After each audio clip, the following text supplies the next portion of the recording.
Hey, what's going on, everybody? Thank you all for joining me at this time. My name is Shavi Zane, and I just wanted to come on and bring a quick message for you all in regards to the ups and downs of preserving your sexual energy. Okay.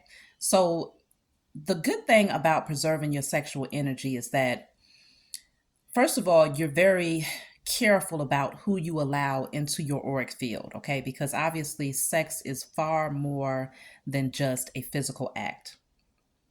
It's very spiritual. It's more spiritual than it is physical.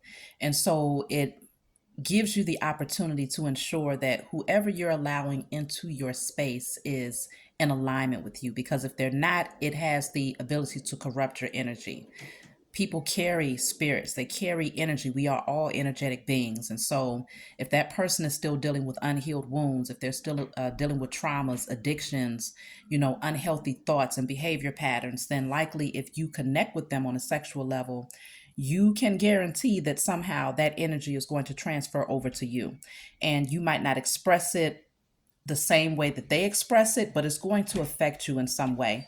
And considering though that if you are much higher in your vibration, then yes, you might also impact them in some way as well. But there is an exchange of energy that takes place. It's not a one sided thing. So the exchange of energy takes place. So they might walk away feeling lighter. They might walk away feeling a little bit more free, and you might walk away feeling heavier and just more low vibrational in your energy, where you might end up having emotions and feelings and thoughts that just come through and you don't understand what direction is coming from. Why did your energy suddenly shift? But when you practice celibacy and when you preserve your sexual energy, it becomes a lot easier for you to reject energy that's not in alignment with you. So let's just say you've gone for an extended period of time. Let's just say maybe 6 months, and you've been practicing celibacy, or you might not have been intentionally calling it celibacy, but you just know you're preserving your sexual energy for the right person. And you have temptations that come through, maybe people from your past that might want to come through, people that you might have been very sexually connected to or drawn to, very attracted to at one point. You'll find that it's that much easier for you to say no. It's that much easier for you to not allow your that passion, that excitement, that attraction to make the decision for you. Okay. You don't allow your genitals to make your decision. You're able to think more logically about the situation, and also think from, using your spiritual eyes to discern, is this moment of pleasure worth it? So in other words, it becomes that much easier for you to turn down things that are simply for pleasure seeking purposes, right? Because you know that if a karmic comes towards you and they're offering sex, that's about the only thing that you're going to get out of it, is a thrill for a moment. And so it becomes that much easier. And it's not just the sex that becomes that much easier to turn down. It's easier for you to turn down anything that does not serve your highest good. So whether it's addictive behavior patterns, overeating, drinking, all of those things, it becomes that much easier for you to resist the temptation of doing of seeking pleasure outside of yourself. Why? Because the sexual energy is that's connected to your sacral chakra.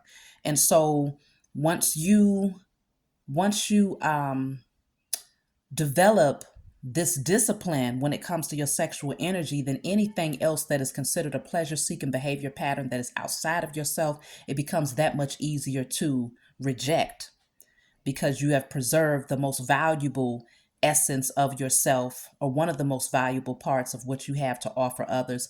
You've preserved that. And so other temptations becomes that much easier um to not entertain. Now you also want to consider that while you're preserving your sexual energy, of course there's work that you want to do on yourself.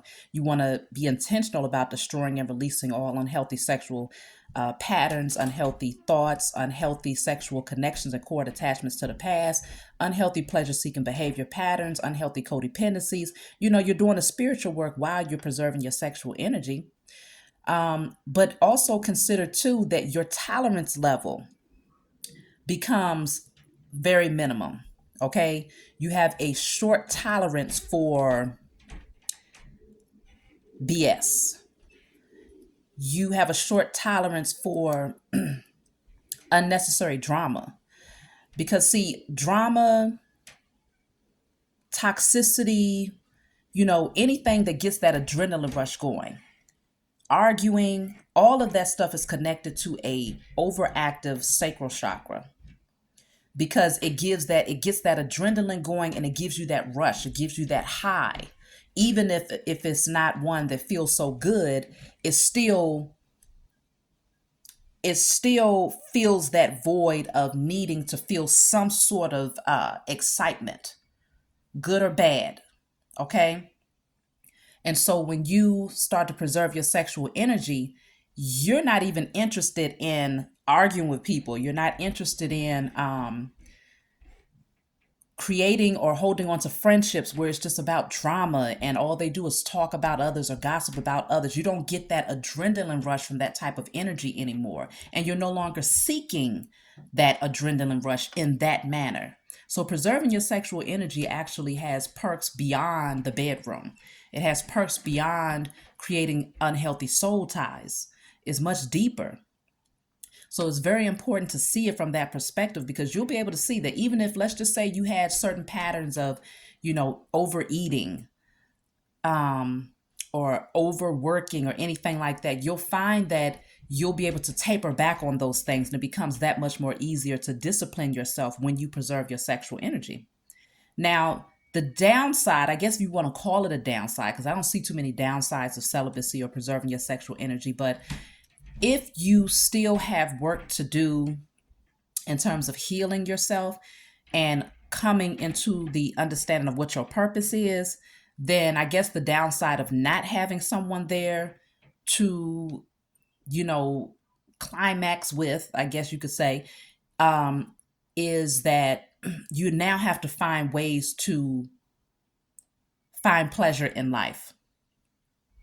So, for instance, if you don't know what your purpose is, okay, and you're not engaging in sexual activity, some part of you might feel like, okay, well, shoot, this is not the life. You might feel like there's something that's missing.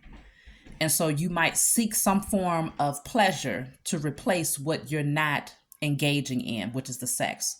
So if your sacral chakra is still not healed, some people will end up looking to addictive behavior patterns, overeating, overspending, shopping, gambling, things like that. But that's if your sacral chakra is still not healed. So there is a downside to celibacy if you're not being intentional about it. Sometimes people are just not having sex because they just ain't having sex because they feel like, okay, I can't find nobody, or they're still emotionally attached to someone else, and so they only want to have sex with that person. So it's like they're not being intentional about their celibacy. And so when you're not being intentional about it, and you're not doing a spiritual work while practicing celibacy, then you could still be tempted to pleasure seek and fill that void with in unhealthy ways. So you may be very tempted. It may be easy for you to go back to an ex who comes in and tempts you. It may be easy to